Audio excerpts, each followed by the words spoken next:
In this part, we are going to talk about the for loop, and this is going to iterate repeatedly through a sequence. So it will loop through the list, tuple, dictionary, set, or string. And for example, there is a list of fruits, which is apple, bananas, and orange. And you can create a for loop. So this is for x in fruits. You can name this any name. For example, you can name it y or h or a. It's also okay. So we can execute this. You can see it will print out the name, the apple, bananas, and also the orange. So for example, we can change this to item, and you change this to item. It will also output the name, output each fruit. Sometimes you do not need to think about the name, so you can see many people use the underscore instead of using x or even items. Because you will not print the items, you just need to print the same sentence or other things. So you can see it will also write this sentence 3 times. So now you can see there are 3 sentences here. Because there are 3 items, it will output 3 sentences each time in the loop.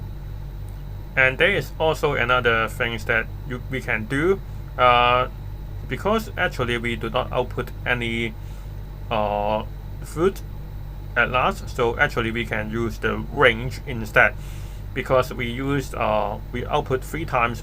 So we can use the range from 0 but not include 3, and then we print I love it. So you can see it has the same result. It also has 3 sentence output here.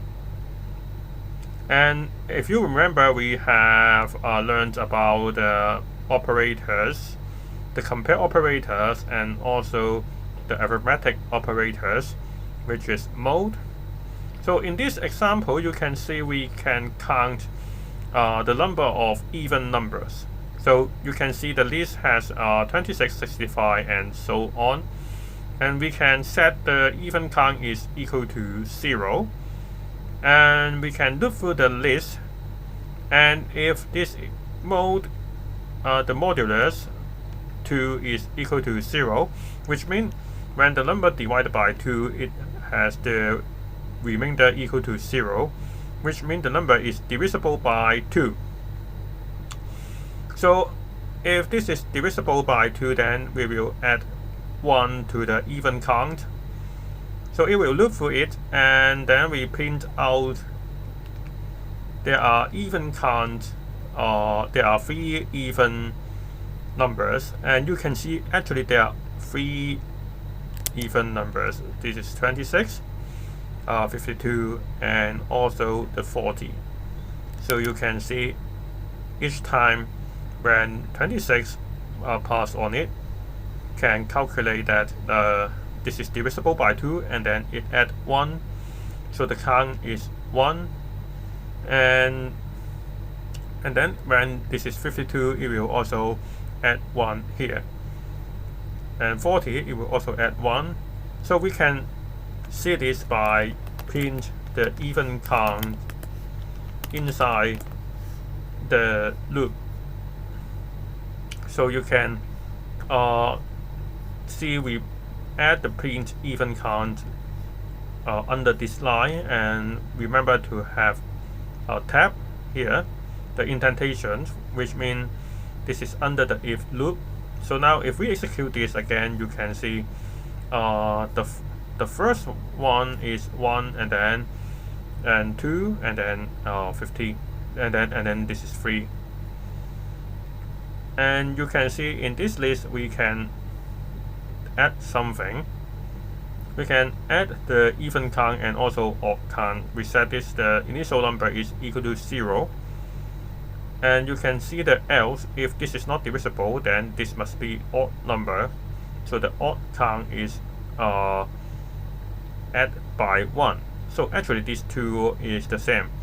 you can use the even count per equal to even count plus 1, or actually you can just use the plus equal, and then we can print there are odd count odd numbers. And you can see because this is under the else, it will print more than one time, because maybe we execute this line first. You can see there are one odd numbers, so this is because we have we have 65 and also we have 85. So this is when this is 65, it will output there are one odd number. When this is 85, it will output there are two odd numbers. We can just add something here. This will be more clear. You can see when this is 65, it will add 1, and this is 85, this will add 2. So at last, this will also output the even count numbers, and there are 3 even numbers. We can not just look through the list, we can look through the string. For example, we have the hello world is word, and we can see for letter in hello world, we can print letter. So you can see we have X, E, L, L, O, and then we have the space. So we have the space here, and then we have W, O, R, L, D. And this is how to look through the string. And we can also look through the tuples. So you can see there are no difference at this case. This just like look through the list. We have apple, banana, and orange. So if you have this tuple unpacking, which means the tuple inside the list, and for example, we can look through the list, and you can also imagine we can output 1, 2, 3, 4, and 5, 6. And if we just like destructure it to A and B, so it will mapping it. A is equal to 1, B is equal to 2, and so on. So you will see it has the first and then the third time is 5, 6. And we can also do this like here, because there are 1, 2, 3, 4, 5, 6, and 7, 8, 9. But since we just want to output the middle one, we just want to output the 2, 5, and also the 8.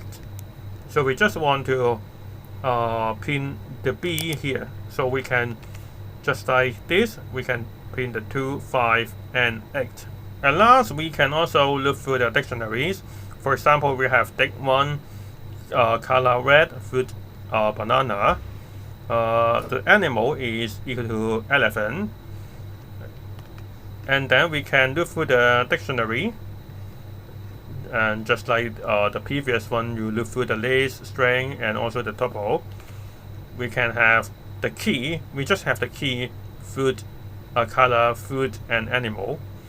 And actually, if you want to also get the value red, banana, and elephants, you can use the dict1.items. Then you will also have the tuples, the color red, fruit, banana, and also the animal. And you can compare this if you want to look through the tuples in the list.